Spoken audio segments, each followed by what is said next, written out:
La reconversion des bâtiments est un ensemble de préoccupations que nous avons traitées plutôt jeunes quand nous avons commencé, c'est vrai avec mon frère Daniel et aussi avec Annie qui va arriver, parce que c'était une manière de... Parce qu'en fait c'était un marché presque. Je le dis à dessein comme ça, c'est qu'il y avait à l'époque réhabilité représentait un marché économique. On prenait des bâtiments, on les détournait de leur fonction, on y réinstallait une nouvelle fonctionnalité.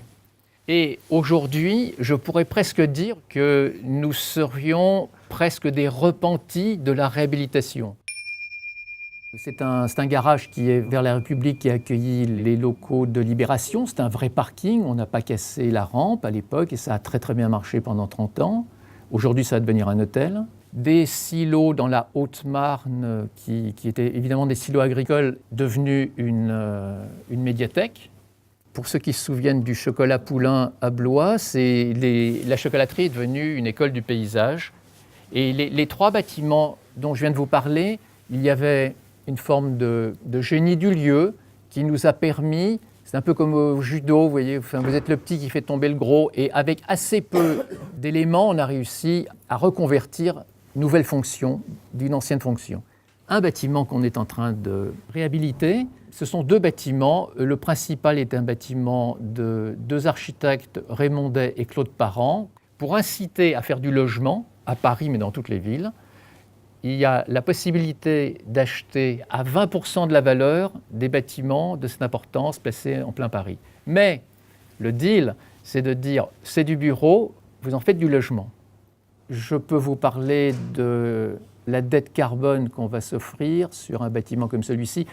Encore une fois, je vous parle de ce bâtiment, c'est pas le pire. Hein. On apprécie beaucoup de faire ce travail sur la mosaïa, mais c'est dire que les structures resteront en place. Elles sont à peine chatouillées parce que c'était vraiment de bons architectes qui ont travaillé sur ce bâtiment, donc il est facilement malléable.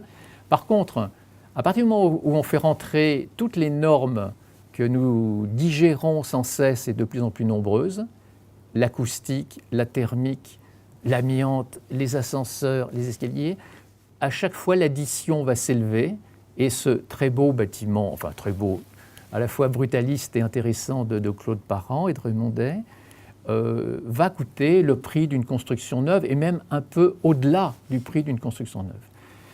Et pour quelle raison ?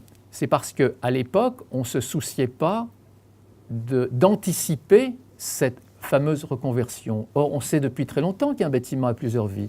On le sait depuis toujours. Évidemment, nous ne sommes pas les premiers à s'être préoccupés de ceci.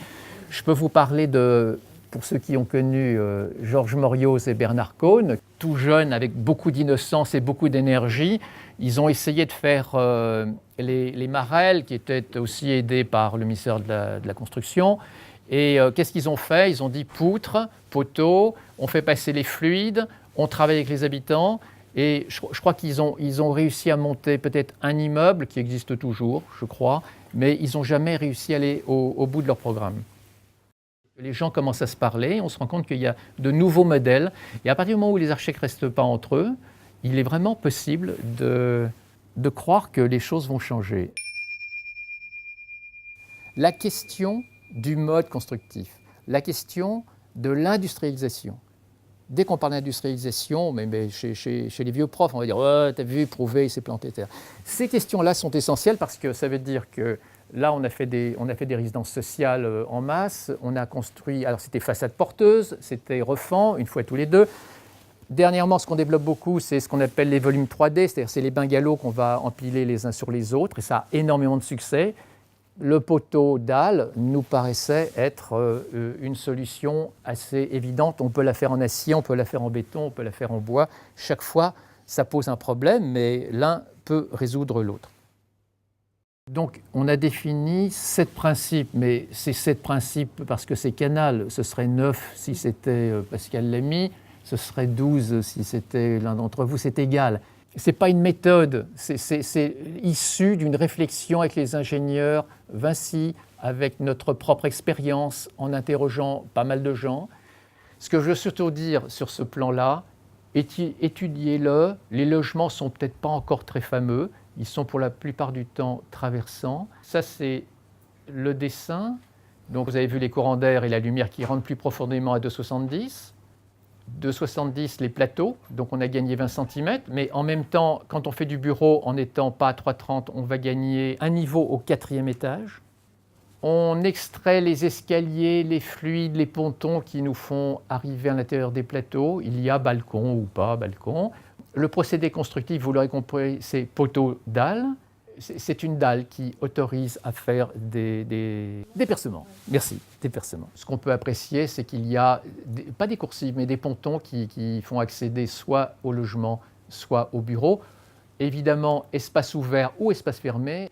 Et surtout, notre enjeu, c'était de dire 30% des composants sont à changer quand on modifie bureau, logement. C'est-à-dire que là, on est plutôt en service après-vente, en SAV. C'est-à-dire que moi, je rêverais qu'on soit capable de modifier des composants comme on est capable de le faire quand on change dans un avion tous les composants pour qu'ils passent de cargo à voyageurs. Si on a réglé la question de la logique structurelle, la question de la flexibilité, si on décide qu'il n'y a plus de permis construire affecté à une fonction, alors on peut commencer à penser, et c'est une autre culture là, à la culture du design. C'est-à-dire que ce qui va faire la différence, c'est une supposition, et je pense que ce sera peut-être notre prochaine recherche, c'est dire que quand on regarde dans les années 70, il y a eu énormément d'avancées sur tous les thèmes de la domesticité, de l'intériorité. Il y a eu une petite révolution sur la manière d'habiter ou de travailler, et là on est en train de la vivre. Ce n'est pas pour faire le fier, hein, mais on est au ministère, il y a Mézard et de Normandie, et on a postulé ce qu'on appelle des appels à projets, et évidemment, le ministère du Logement, qu'est-ce qu'il fait ? Il demande à ce qu'on innove. Pourquoi ? Parce que lui, il fait un permis d'innover. Ce n'est pas ce gouvernement, c'était sous Hollande que le permis d'innover a commencé à naître. Beaucoup de gens se préoccupent de ce permis d'innover. Permis d'innover, ça veut dire que dans certains cas, on peut déroger à des règles. On peut ne pas être sous la coupe infernale qui nous fait qu'on ne construit plus, on construit difficilement, on construit trop cher. Et on devrait, dans un an je pourrais peut-être vous le dire, construire à Bordeaux le premier immeuble réversible, c'est-à-dire on va déroger et donc on va construire sans avoir à cocher, je vous dirai si c'est vraiment ça, hein, sans avoir à cocher habitat, logement, bureau et si tout va bien, ça devrait être annoncé au prochain CIMI. On parle de plus en plus aussi aujourd'hui de conception collaborative avec l'utilisateur, de conception tournée vers les usages. Est-ce que ce n'est pas un peu antinomique avec le fait de travailler sur un bâtiment où on ne va pas penser uniquement aux premiers utilisateurs, mais on va penser sur une durée beaucoup plus longue ? Le projet utopique de Bernard Cohn et Georges Morios, toutes les années 70, quand je faisais mes études, je ne lisais que ça. Au Marolles, en Belgique, il y avait des expériences avec de participation. Aujourd'hui, on en parle, mais déjà dans les années 70. Et dans tous les cas, c'était le plan libre qui sortait. C'était le plan libre. On ne finissait pas les appartements. Qu'est-ce qu'il faut placer une fois qu'on a une forêt de poteaux ? Il suffit de placer des cloisons mobiles, qui seront mobiles dans le temps. Et après, il y a des variables. J'espère que je l'ai bien fait comprendre, sur les doubles hauteurs, ça peut être des triples hauteurs. On peut même imaginer dans ce bâtiment qu'on n'habite pas le premier et le deuxième étage, c'est bien des maisons de ville qui sont logées en partie avec une entrée alternée au reste. Et la liberté, c'est les architectes qui vont la donner, parce que c'est pas, encore une fois, c'est pas un mode d'emploi. C'est qu'à partir du moment où on se met tous d'accord qu'il faut ne pas affecter, c'est ça le plus important.